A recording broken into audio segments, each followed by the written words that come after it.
who's going to play the pivot? Who should play the pivot? A lot of people think that the big guy's got to be in the pivot. Why? Because you're close to the basket. He's going to get the better opportunity to get rebounds. I don't buy that. I think the guy to play the pivot is, if he feels when the other team is playing man-to-man that he could take that guy inside and do better. If he's 6'3" and the guy's guarding him is 5'8" or 5'10", he could take him inside, has a better match than two 7-footers going at each other. Every time an opposing team that tries to run a play against us and we switch out or something and you get that mismatch, automatically we try to go right to it. I remember years ago they had little guys were the leading pivot men in the country. But today, with the importance of this pivot play and everybody double teaming and sloughing down, it makes the outside shooters better. Hey, you became a pivot man. You've been in there a lot lately. Yeah, when I go down to pivot, I try to draw the double team so guys like Danny and DJ get the open shot. But if they don't, with my size, I usually have the advantage of the guy guarding me, and I try to take advantage of it. If not, and a double team comes, I just swing the ball around to the open man, and we try to get an easy shot out of it. In other words, the pivot play basically should be the focal point, because he could come out and set a pick where you could have a pick and roll, which we'll explain. It opens up everything out on the court. Kevin McHale is a great post player. Oh, he's got every move. They double, triple team him, but nobody in the NBA can shut him down. The objective for any postman is get down on the box, get as close to the basket as possible, so when you receive the ball, you can take the highest percentage shot you can take out there.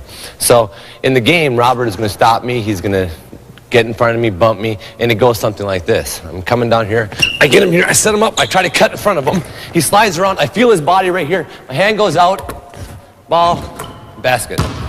Here's a good example of how faking the pivot can be used to get the defensive man up in the air. Let's hear how Kevin executes this kind of maneuver. Okay, I've received the ball down low on Robert. Robert's a very good defensive player, so I want to make him move. I'm thinking to myself, if I just go up and shoot it, he's going to block the shot. So I'm pushing him here to the middle, making him respect that. Coming back, right now I'm giving him the head fake because he's in good position. I see him go up. I'm thinking to myself, I got him on the way down. I go up for my jump hook, and that's 2 points. Robert overplays Kevin to the baseline, so Kevin knows the signal for the ball towards the baseline. As soon as he touches the ball, Kevin spins to the basket for an easy 2. If Robert tries to prevent the pass by fronting Kevin, I try to loft the ball over Robert and try to lead Kevin to the hoop.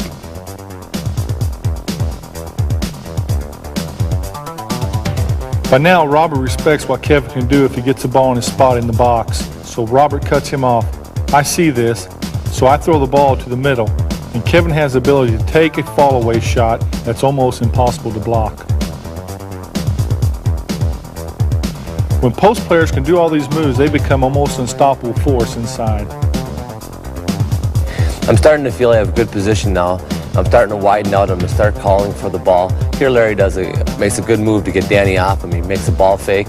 He comes up high with the pass. I receive the pass. I see Danny coming down. I do have the option to kick it back out to Larry for the jumper, but I feel confident now in my move. I have a step through, make the defensive man move. I go up, extend, use the board with the jump hook, and 2 points. When Robert Parrish is in the post, he uses his quickness very well for a big guy. Here, Danny waits for Robert to call for the ball, and Robert, as soon as he has control of the ball, spins around, keeping contact with the defender to go in. As Kevin fights Robert for position, Robert knows Kevin has got to respect both the baseline and the jump shot. So this time he fakes to the baseline, even as he gets the ball. Then he spins all the way to the middle for a hook shot. Danny knows that a defensive man will often watch the ball and take his eyes off of his man. So here, as I'm guarding Danny, as soon as he throws the ball, Danny makes a quick move to the basket. Robert sees he has a step on me and dishes it off for Danny for an easy 2.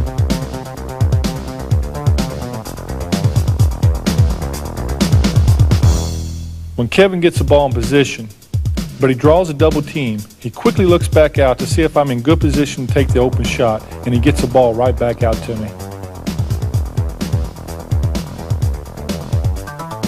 Here, Kevin, after getting his position against Robert, gets the ball down low, but he sees that I have height advantage over my man, so Kevin dribbles out, clearing room for me to establish a post position.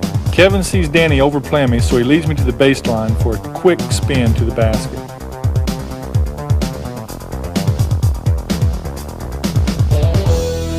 The pick and roll.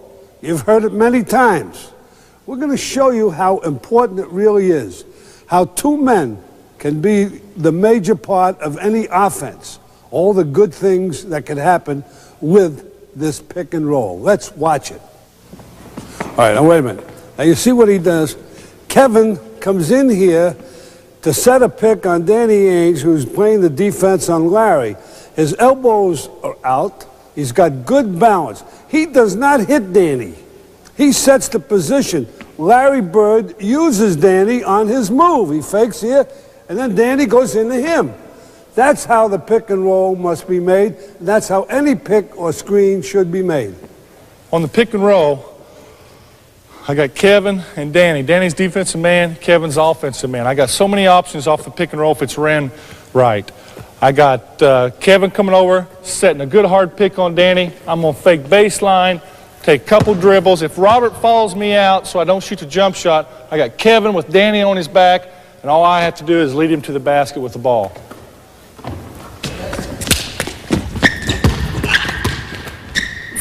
The other options that I have, if Kevin comes over to set a hard pick on Danny, Danny fights over the pick, I come off, Kevin fights his way down to the post. I got a little bounce pass to him to try to lead him to the basket. Another one is, Kevin comes over and sets a hard pick, Danny trails out, Robert follows Kevin, I come off, take a couple dribbles for the jump shot. The other option that I have, which is a good one, if Danny sees a pick coming, he anticipates a pick and jumps out, I fake to the pick and drive baseline for the layup.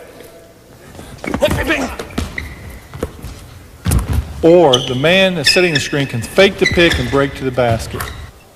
The last option, which is probably one of the toughest one to do because there's two picks involved, is Kevin comes over and sets a pick on me, Robert jumps out, I can't go anywhere, so I throw it back to Kevin, set a good pick on Danny, roll to the basket for the layup.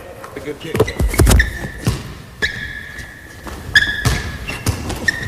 Oh, there it is. See? Well, now you've seen the offense. How do you stop it? Let's watch it. All right, hold a minute. Now, in defensing the pivot, the first thing you try to do is not to give the offensive man the spot that he likes. Robert is guarding Kevin McHale, therefore he knows he likes this spot. He won't give it to him.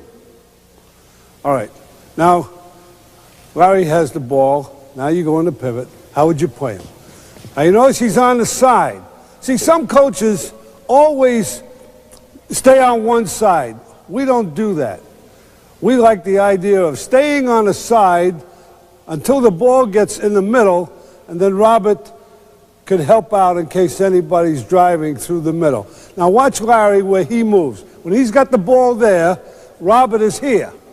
Now move, Kevin. All right, now he's moving again. Now, if Larry gets in the middle, he's got to go over this guy and fight him and take the other side. Now also, come back here a second. Robert knows that if Larry throws a high pass, he'll get help from the offside, from the weak side. One of his players will help out. But if by chance he does it wrong and he gets on the other side, get on the other side. Now all he's got to do is lock him in and go in for a hoop right there, and he has no chance of any help. So that's why you play on this side. You don't give him the baseline. All right, let's go through that one more time. Now watch Robert on this. He's there. He's there. Now watch him make the move. There. Now that's the way you got to pivot. Remember, first thing you do, don't give him the spot he wants.